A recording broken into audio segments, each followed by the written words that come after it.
Hey everybody, I'm Anna McEwen.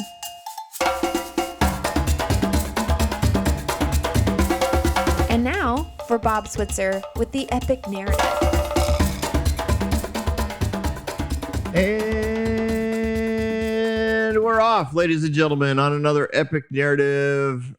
And I got to start out today with an apology to my son, Steven, who does listen to the Epic Narrative and has done a ton of promotion for me in and of it, in his own little circles. He tells everybody about it.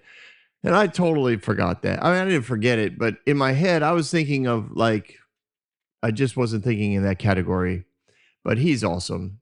He's a amazing worship leader, also a master electrician, a great guy. Love that kid. Love his whole family. Amazing family. I love all my kids. I love all their families, whether they listen to my Epic Narrative or not. Was not the point I was trying to make. And it came across like I did, when he hears it, and he will because he listens, I just want him. I was like, oh man, I got to fix that. I know he supports me, does all he can to support me. They actually, in our RV, Steve, I'll tell you a little story. Steven and his wife bought this big vinyl sticker for the back of the RV that said the Epic Narrative Podcast. And I drove around for the year that we drove. And I mean, we drove almost 30,000 miles the first year we were in the RV. We dragged this thing all over the country. And it was a lot of fun. But yeah, I drove that thing everywhere. I don't know if anybody ever listened to the Epic Narrative because of that sticker, but it was really fun. If you're out there and you've listened to the Epic Narrative Podcast because of the sticker you saw on the back of my RV driving through somewhere, some wonderful piece of this country, some beautiful state that we were in, let me know. Let me know.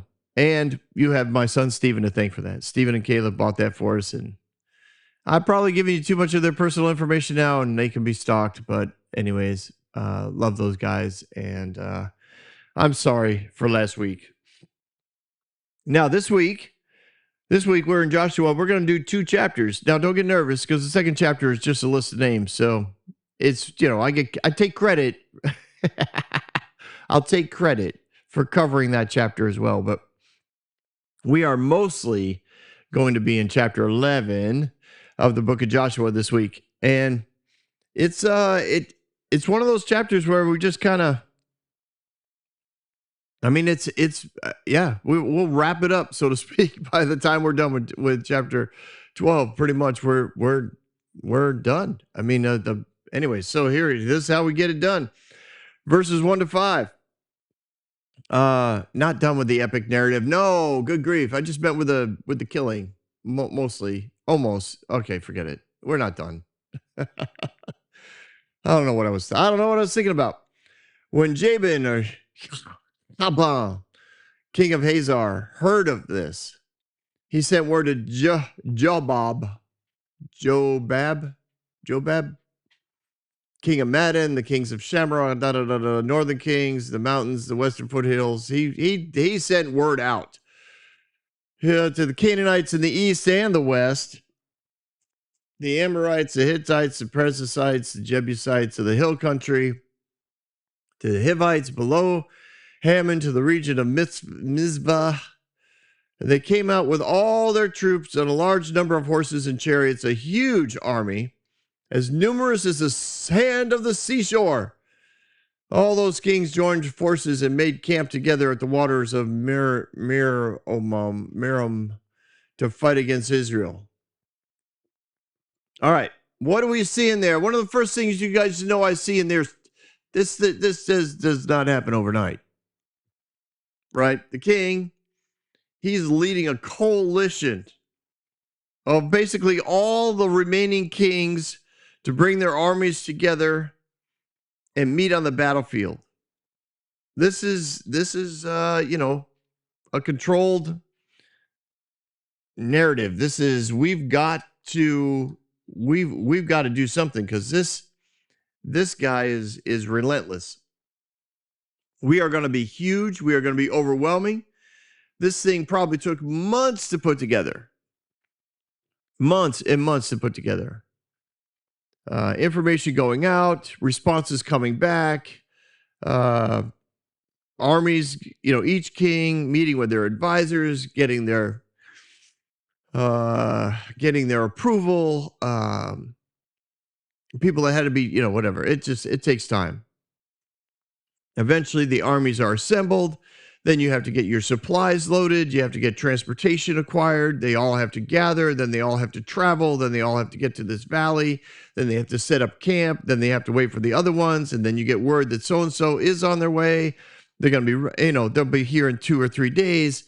And some of them, they came as a group. And some of them, the king would say, listen, put the army together, have them meet me at that valley. So the armies didn't gather and travel as a team. Sometimes they traveled in small groups or individuals, and they'd go to the valley. Then they'd look for their commanders, and they'd set up camp together. Like it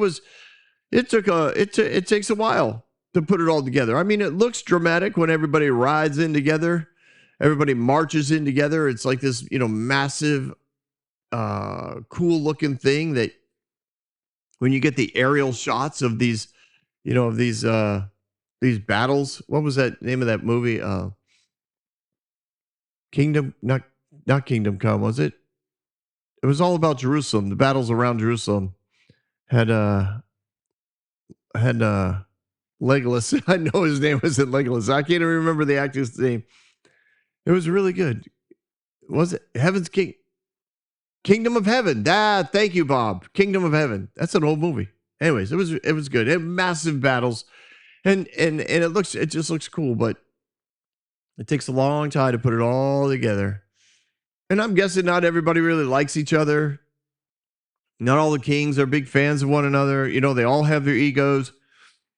They all have their own kingdoms. They all are honored, respected, obeyed by those that are under them. But now they all got to work together. So they all have to come together and put together a battle plan. They all have to meet around the fire. And the one king who called them all together, King Hazar, he at some level, I mean, he's in charge, right? They've all kind of agreed as a coalition to come under his command, but they also want to be in command, and some of them want to be more in command than others. And I'm sure he's got friends and he's got politics to go on, but I bring all that up. Sorry, I know I'm swallowing a lot today because I'm still not feeling 100%, but all that comes together finally. And the uniting factor is they've come to overwhelm Joshua. I mean, this guy follows a God that demands monotheism, that demands that you only worship that God, Yahweh. And they have an ark, a relic, a religious relic that somehow wields power. And that this new God demands absolute allegiance and extreme obedience by everyone. And Joshua, their leader, as we've discussed many times, and I know I have it in my notes to say several times more, Joshua is this like bloodthirsty marauder who showed up without any land, just a huge nation. They were all camped out on the east side of the Jordan. They crossed the Jordan in this miraculous feat, and they start wiping out anybody, whether they want to do battle or not. They just kill you. And he's followed by this, he's followed unquestioned by tribes filled with men, young men. And he uses them to kill, steal, and destroy everyone who lives in this land, even if they want to live in peace with them. No treaties. Well, except for one. And that was very, that was tricky. And that, they paid for ultimately by becoming slaves. They became a slave nation. And so they all get together and they are all waiting for the go. And then in verse 6, the Lord said to Joshua, do not be afraid of them, because by this time tomorrow I will hand them all over to you. You are to hamstring their horses and burn their chariots. So Joshua and the whole army came up against them suddenly, and they attacked them. And the Lord gave them into the hands of Israel. They defeated them and pursued them. And it goes from this greater set-in to this other place, to this other valley, until there were no survivors left. And Joshua did to them as, quote, the Lord had directed. He hamstrung their horses and burned their chariots. So let me just stop there for a few. So obviously, as we've talked about before, God gets credit for all of these battle plans. God gets credit for pumping up the troops. We are going to win tomorrow. Plan on victory. Now, hamstringing the horses, I mean, that seems cruel. It basically makes them useless for battle for the rest of their lives. It doesn't make them useless. Like I did a little research on this, right? It can take anywhere from 60 to 90 days. So from 2 to 3 months for them to recover from being hamstrung, depending on how deep how the cut is made.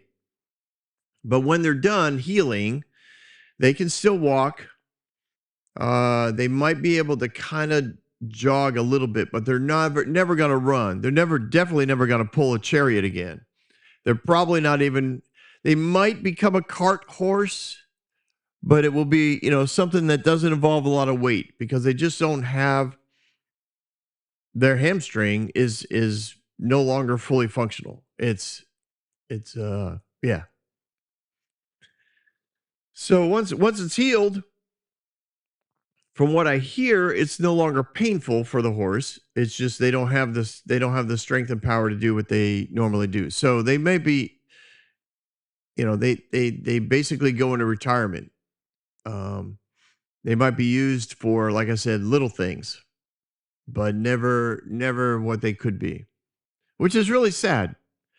And evidently, from Joshua's perspective, this was a good strategy to take over the nations, to hamstring all of their war horses. Now, granted, war horses, chariot horses were trained for battle. So they were bred for their incredible strength and speed. They were trained to not be distracted, to run over people, through people, to ignore swords, spears, arrows. You would watch them, people would try to, set up walls against a chariot attack. It was basically like a tank. And the horses were trained to run straight into this thing, knowing that they weren't going to survive, knowing that the first few were going, like they were a beautiful, massive animal. So evidently, from Joshua's perspective, never wanted those horses to ever be, hooked up to a chariot to be used against him again. No, chariots were, sometimes they were built for speed, sometimes they were built for destruction. Much like any military vehicle. Sometimes they had swords on the side of their wheels that would, cut through people, taking them out. Not necessarily killing them, but rendering them virtually useless on the battlefield. It was a pretty crazy thing. Now it says that Joshua moved quickly, verse 7. It's very, again, that's kind of important to the story. He showed up with his whole army, which was far less. Now it says that the army that Hazar put together, numerous as the sand on the seashore. Most people believe that phrasing, if you had to put a number to it, was right around 100,000 people. It could go up to 150,000, but you see 100,000 people. I mean, you've seen them in football stadiums. Like if all those people were standing on a the side of a hillside, it would look pretty impressive. And if all of them had weapons of war, whether they be swords or spears or sticks or whatever, bows and arrows, like it was a big army. And Joshua, he was, I believe, as you know, I believe he was trained in Egyptian military tactics, and Moses accentuated that and used that aspect of Joshua's training. That he went after what he knew would happen, and that was, we cannot take them on in some sort of slow, planned out battle plan. We are going to strike quickly. We are going to run at them. We're going to divide them up. They've, like in his head, I'm sure he already knows, I've got whatever 5 to 7 kings involved in this, multiple leaders. They probably don't all agree. If I can get them separated, if I can cut down their communication is huge on a battlefield. It's one of the main things all throughout time. Communication is key. And if an army gets too far ahead, right? If they're back in the day, like I think it was World War II, General Patton, like he was moving so quickly that his supplies couldn't keep up. So it slowed him down, and he lamented it, like he was so upset. But the supply line kept getting cut. You need communication, you need supplies. So Joshua knew, if I can just get everybody separated, get multiple armies on the run, we can do this. And that was his plan. Let's see. So Joshua broke up the coalition. He divided the leadership. He chased them down and killed them. How does Joshua did to them as the Lord directed? Oh, sorry. Yeah, verse 8.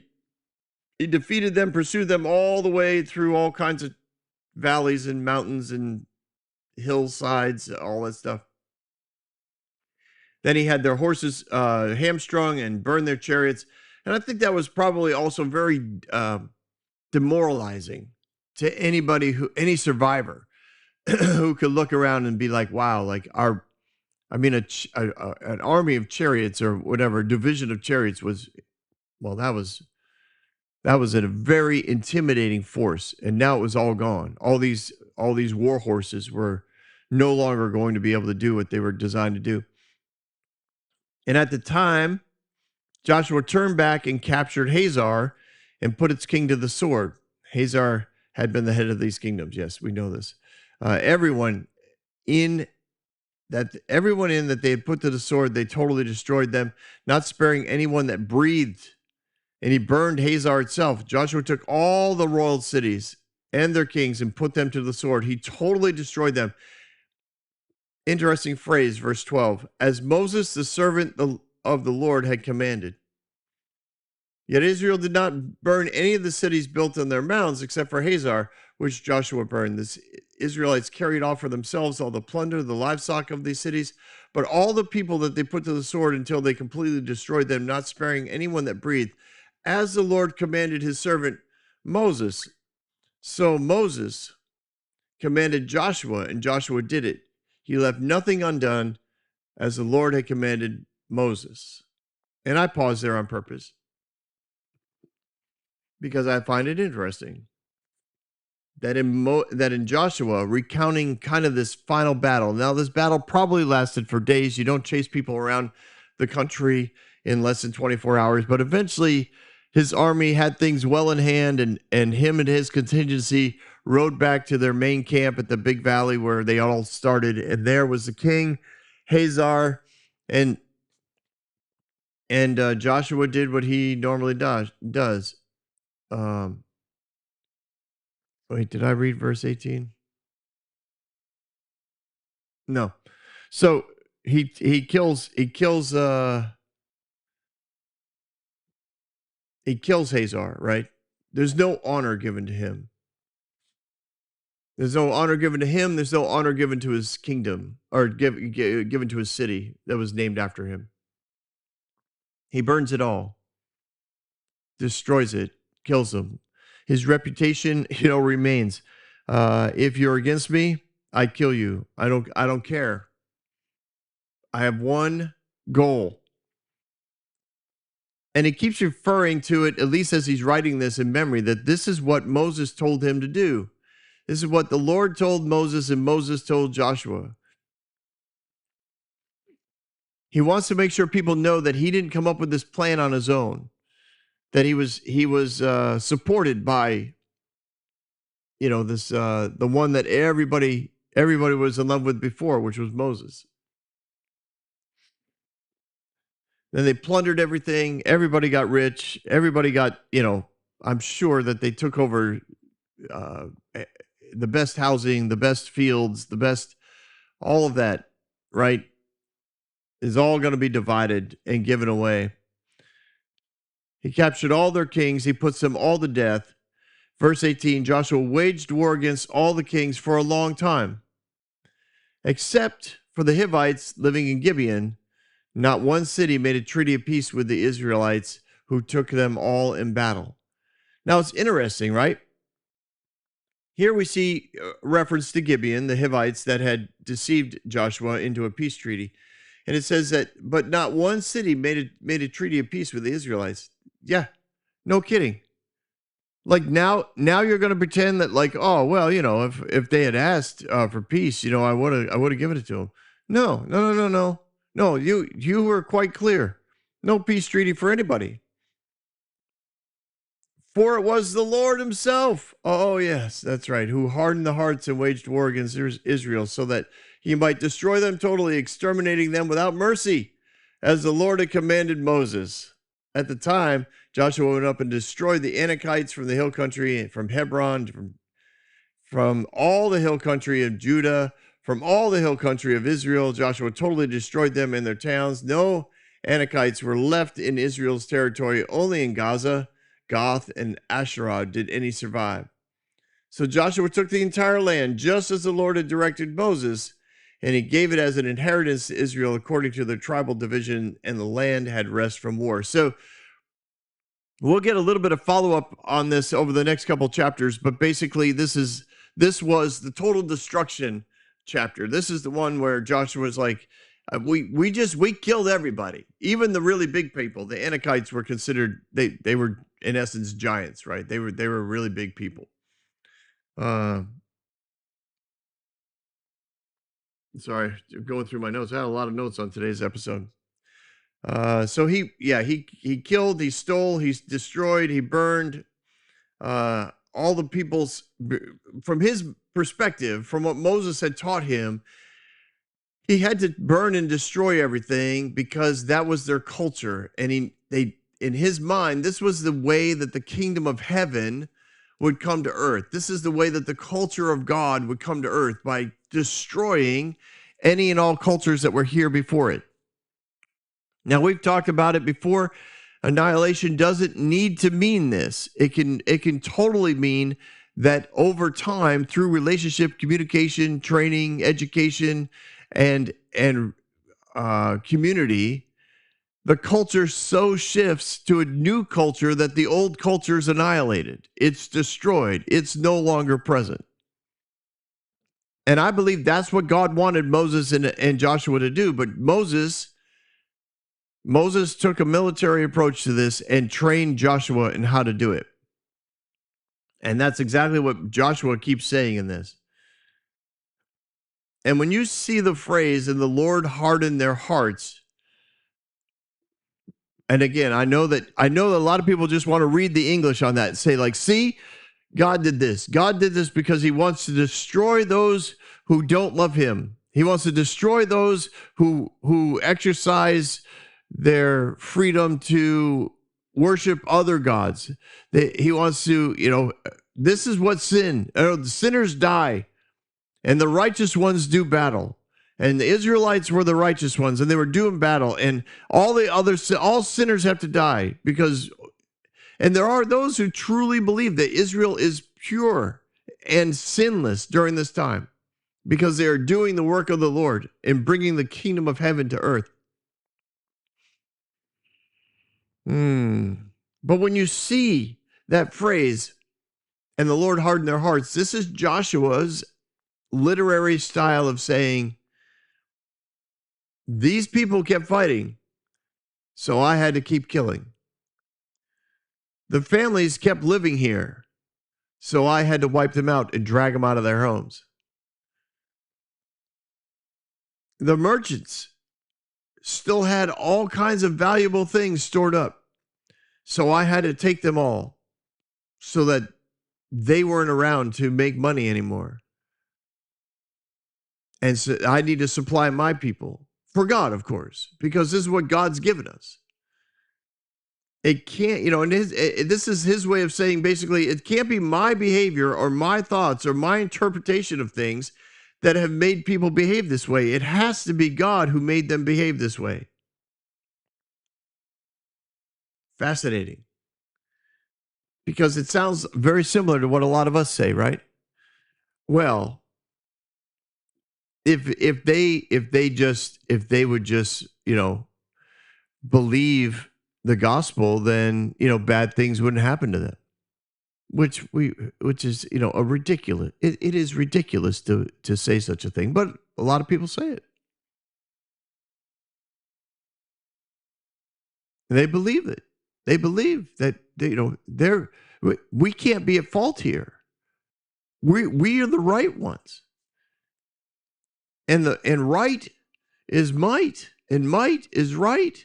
And so we have the right to destroy people who don't agree with us, even if they do belong to a different church, even if they have a different ministry, but especially if they don't have any, if they believe a different God, if they go to a completely different religion, then of course we have every right to destroy them, destroy the businesses that they run, destroy the homes that they live in. And we see this play out around the world. We see it play out sometimes in America, often around political events around here, at least in America, because politics has become a religion. Sorry, I'm mumbling. Has become a religious sect for a lot of people, but it's fascinating. People will destroy neighborhoods, will riot and burn down burn down all the businesses because, well, now we're just mad at rich people because whatever, like we're not rich or they're not like us or they got rich doing the wrong thing. And we're going to wipe them out so that everybody can get rich doing the right thing. I don't know. It's just the logic goes out the window. But that's what verse 20, that's what Joshua is saying. Listen, it's not my fault.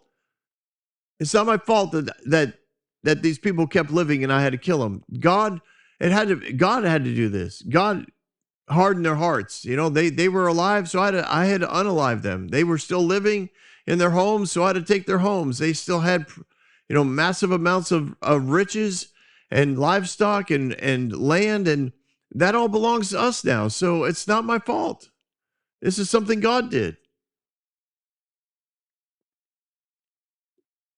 And then all the way kind of toward the end, verses 22 and 23.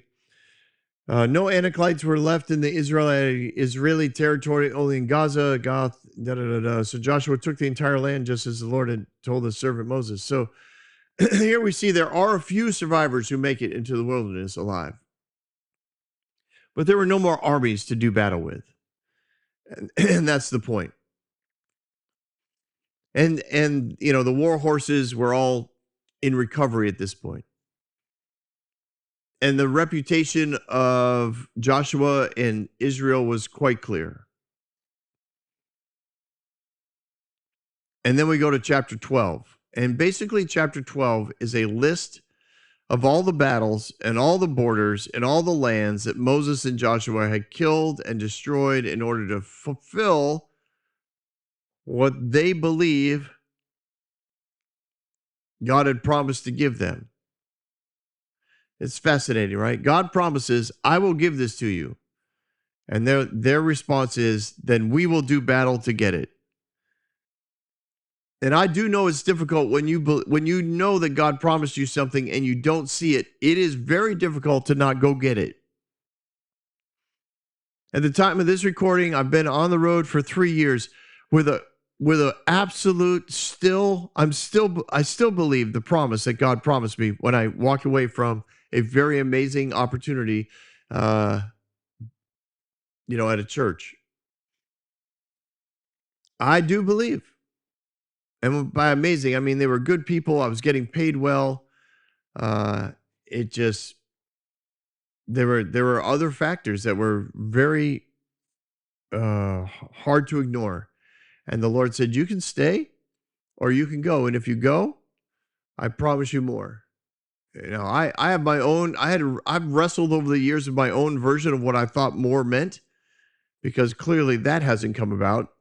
But I still believe, and he continually reminds me through prophetic words and encouragement and random words from strangers. He keeps reminding me, you haven't missed it, and my promise is still true. But man, it's tough not to go take that promise by force. But Joshua and Moses took the promise by force. They believed to obtain the promised land, to become the picture of heaven on earth, to be the people of God. So all the world would be one with their Creator again.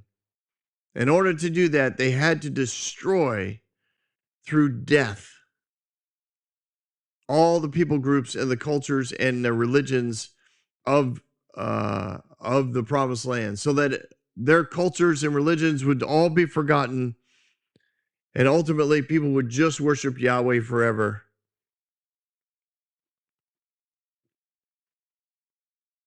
And I do, at some level, at a coarse level of reasoning, you could say, well, all right, I guess if you wipe everyone out and you destroy all of their religious relics, and you wipe, you burn all of their religious institutions, and the only people living in the land are the ones who love God, and the only religion you teach anyone who moves into the land is the one God.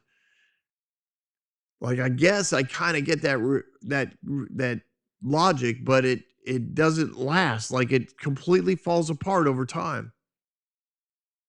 Because if someone comes in and doesn't believe in Yahweh, then what? How long do you give them? Do you give them one opportunity, then you slice their throat? Like, what? How long do you keep this logic moving? When do you pull back and say, all right, we've done enough killing, now let's live our lives and show people the way of heaven?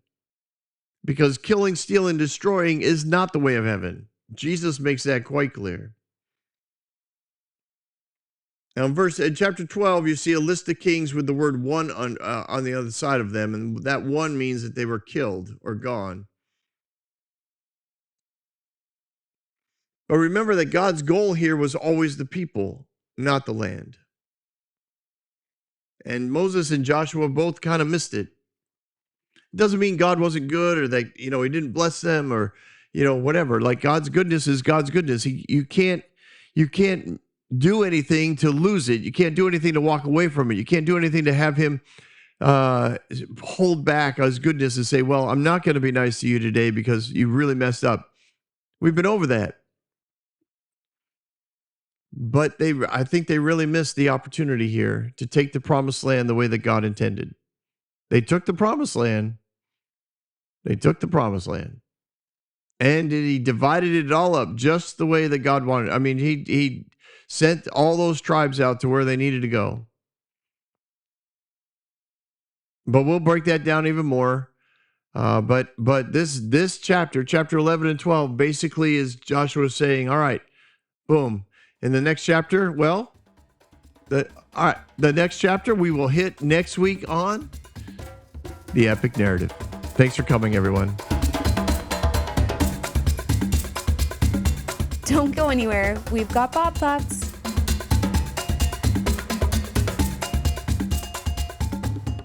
Hey, everybody. Welcome to my thoughts today. I hope you all had a very Merry Christmas. I know we took a couple weeks off. We came back last week. That one was recorded before the holidays, so I took a few weeks off. But I'm glad you're back, and I'm happy to continue this season. I really have enjoyed this season, and I hope you guys are as well. And I am also preparing the next season. And man, you know what? Some of the study guide stuff that I'm trying to do is just, it's a lot of work. You know, it was all good in theory when I was like, hey, yeah, this will be fun. And then it's, I don't know. I might have taken off more than I can chew, so to speak. But we'll see what happens. I'm working on it, everyone. I'm working on it. We'll see. All right. One of the things that has come up recently is this. I was reminded of this, that we are not the results of the dreams we dream, but of the choices we make. And Joshua here really dreamed, I believe, of God's kingdom. He dreamed of it as a kingdom of love and joy and hope. And he wanted that to be true. He wanted Yahweh to be exalted throughout the nations. He wanted all nations to come and be under the loving, amazing care of a God who loves. But his choices to reveal that God did not match up with his dream, right? His dream was one thing, but his choices were choices of death, of coercion, of manipulation, of control, of, it's ugly. It doesn't represent the kingdom. It doesn't look like the kingdom. It doesn't look like God. Well, I know for some people it looks like God because they think that's the type of God that we serve. But the reality is it didn't work. Right. And I know I don't mean to give away the end of the book, but it doesn't work. And I know for many people that's hard to hear because they love the leadership of Joshua conquering the promised land. And every time I hear that, I think, did you not read the book? Did you not read the book? That's kind of the fun thing about doing the epic narrative is so many times people listen and it's almost as though they don't think they can read. It's like, I can't wait to hear what happens next week. I'm thinking, just read it. And I also know that many people who have listened to the epic narrative, and I would say probably the majority of them, they listen and they say, I have to go back and read that. And I think that's awesome. That to me is one of the rewards of doing this. Hours of research, hours of writing, hours of recording, all basically alone in a basement or a bedroom. But it is rewarding to hear people say, I'm going to have to go look at that. Just had that conversation with somebody the other day.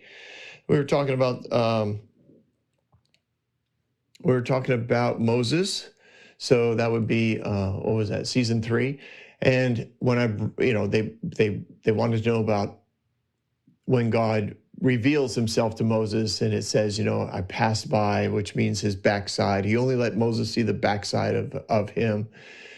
And I brought up a few points about the fact that Moses had seen God. He had dinner with him in the clouds at Mount Sinai with the elders. And he was like, wait, what?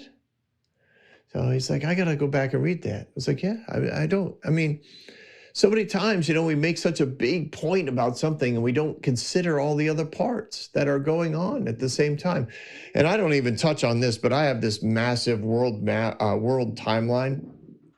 And you look at the other kingdoms of the world that were going on at this time. So many times you get Bible-centric, especially if you believe it to be more than what it claims to be, right? Some people really make an idol of the Bible. And you don't realize that, how big China was getting in that whole area of Asia and how much activity was going on in Europe and the massive amount of activity going on in South America. Like there are other huge swaths of empires going on. And I think sometimes we just lose sight of that, and that's fine. But I like to be reminded of it once in a while, and that was one of my thoughts today, so you got it. All right. Well, I hope you had a wonderful Christmas and an amazing New Year party, whatever that turned out to be. And we will continue to move forward in season 5 of the Epic Narrative. I'll see you next week.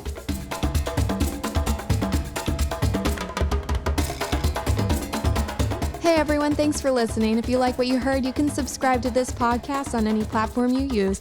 You can also reach out to Bob for questions or booking at thebobswitzer.com or email him at thebobswitzer@gmail.com. See you next week, guys.